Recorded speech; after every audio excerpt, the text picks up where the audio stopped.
Hey guys, it's Wendy Hutchinson with Alinea Life Coaching, and this is my November 2024 newsletter.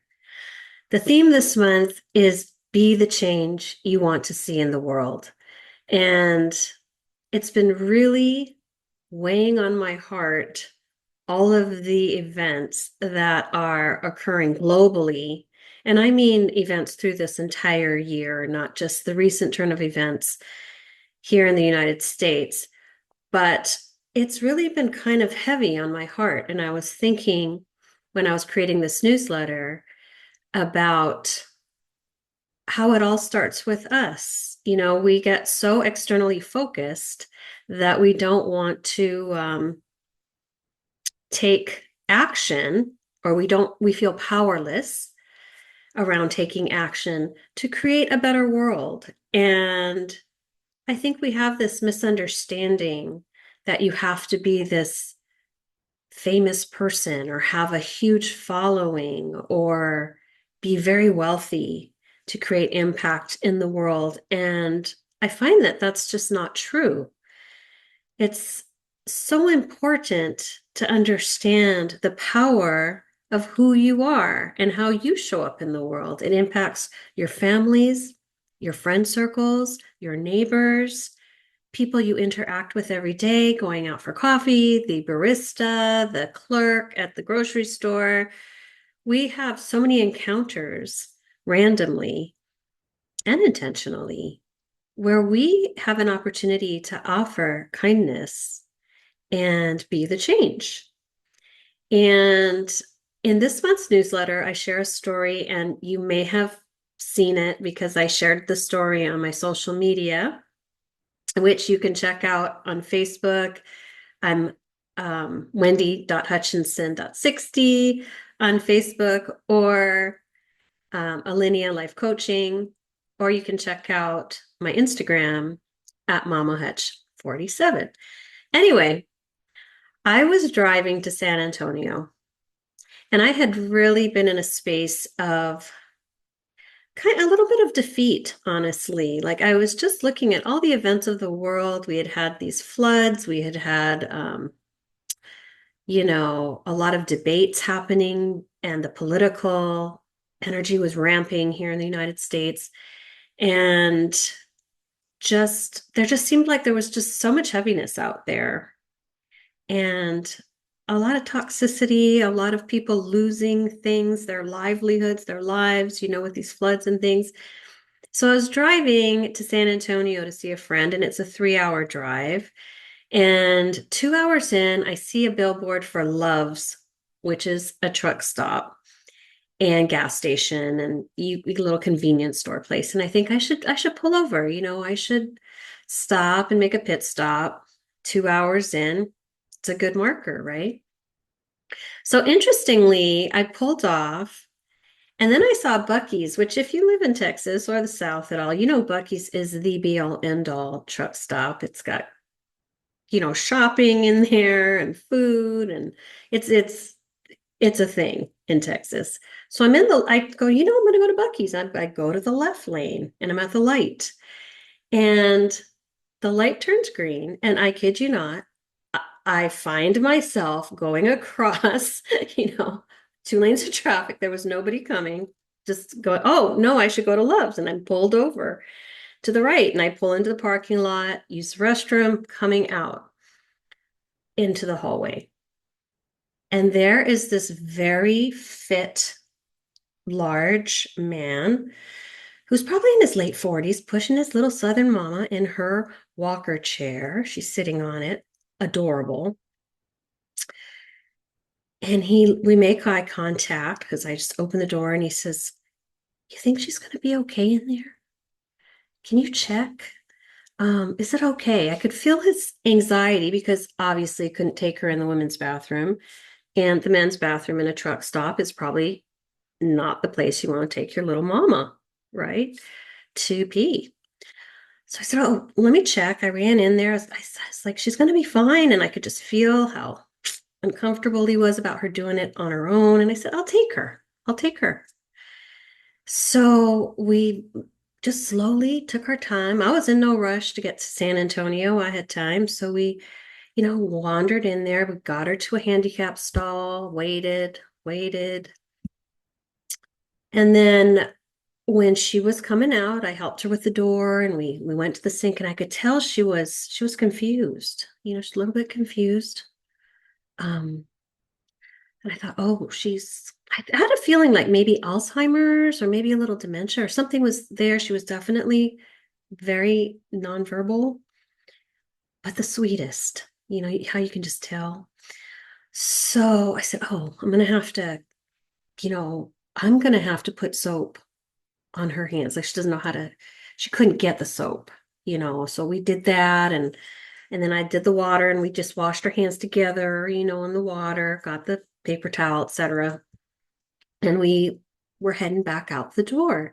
And the whole time I was so focused on her, like I had no awareness of anyone around us, or I just wanted to be really present for her. And it felt good to do so. And we walked out the door and he's at the end of a long hallway and there's a line of women and a line of men and he just has eyes for her. And he says in this deep Southern drawl, "You look so beautiful, Mama." And I'm telling you, the love that this man felt for his mama, his little Southern mama, and he says this in the Southern drawl, it did something. It like cracked my heart open. It was so pure and genuine. And I was like, oh my God.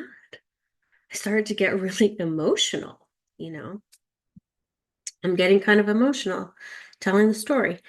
And I was thinking, oh my God, I hope someday my kids love me as much as he loves his little mama. So I was behind her and she was actually walking behind her walker very slowly.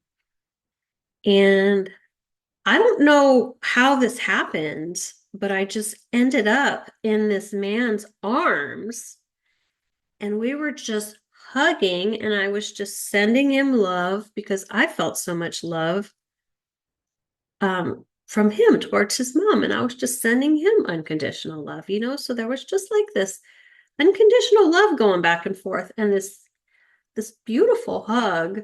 I've never had a hug like that in my life. And he whispers in my ear, "Thank you. Thank you so much um, for doing that or for helping her." I can't remember the exact words. And I said, oh my gosh, I hope my boys someday love me as much as you love her, um, as much as you love your mama.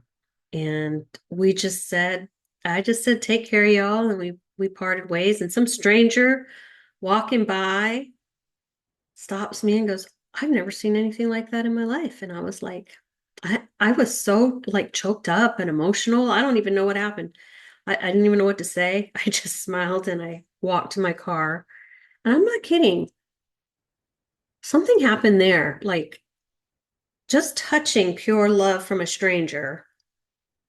I just sat in my car and cried for like 5 minutes. And you might think I'm crazy, like where are you going with this story? But something happened there.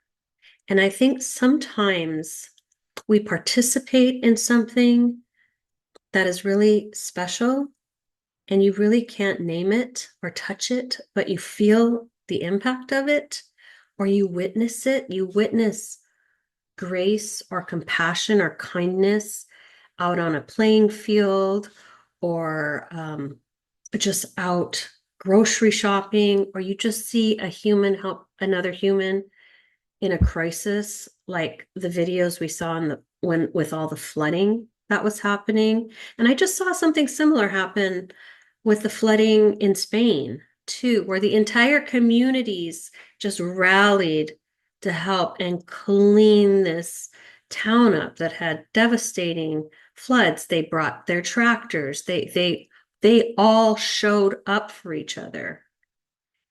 And nothing else mattered. It was like the humanity matters.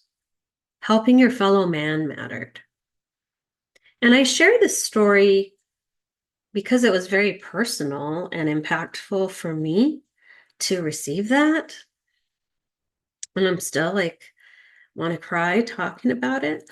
But I think we need to remember that we can really create ripples in our own circles that will go out into the world by showing up with kindness and compassion and um, being the true essence of who we are.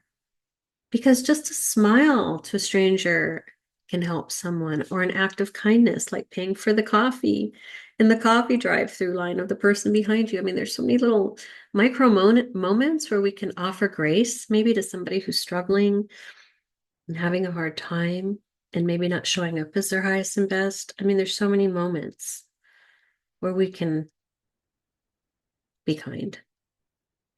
So I know we're coming up on the holidays, and that can be a very stressful time for people who are getting together with family members, and maybe there's drama and trauma, and there's financial pressure. There's just so many things, right?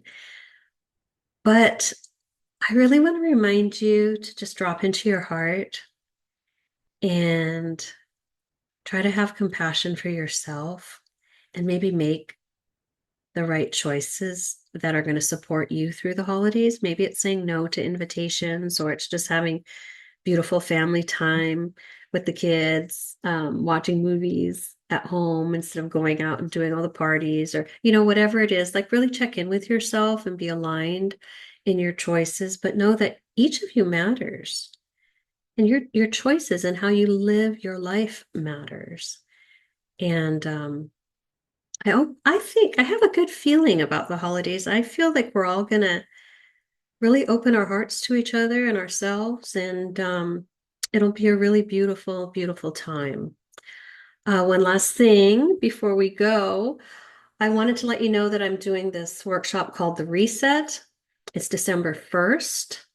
It's all about releasing the energies of 2024, which have been so chaotic and so charged and so filled with um, emotional triggers and change for us, but also a deep soul dive into kind of like, what was I learning about myself through that? And maybe observing some patterns that we haven't really been clear about in our lives that might have created that trigger. And then finally creating a reset energetically after we clear the energies of all of that, creating an internal energetic reset for ourselves at the end of the workshop. It's 11 a.m. to 12:30 p.m. Central Time.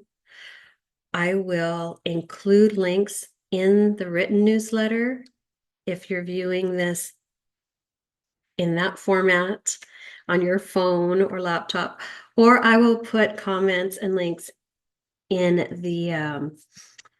there are comments and links, I'm sorry, in the description of the video here if you're viewing this on YouTube or another platform, media platform. I hope you guys have a beautiful, beautiful Thanksgiving if you live in the States. I hope you have a beautiful holiday season. And if you have any questions, reach out. I'll put my contact information. And also, if you're seeing this on my newsletter, the written version, just click reply and hit me up. I'd love to hear your stories. I'm sure we've all had these moments that we've had these really kind of holy encounters, or just really special encounters, random, out of nowhere, but not out of nowhere and not random, if you know what I mean. I would love to hear more about your stories too. So anyway, take care, you all. It's kind of rough out there. But I believe in you, and I just want you to know that you all matter. You are all incredible, and we're all doing our best, right? All right. I'll talk to y'all later. Bye.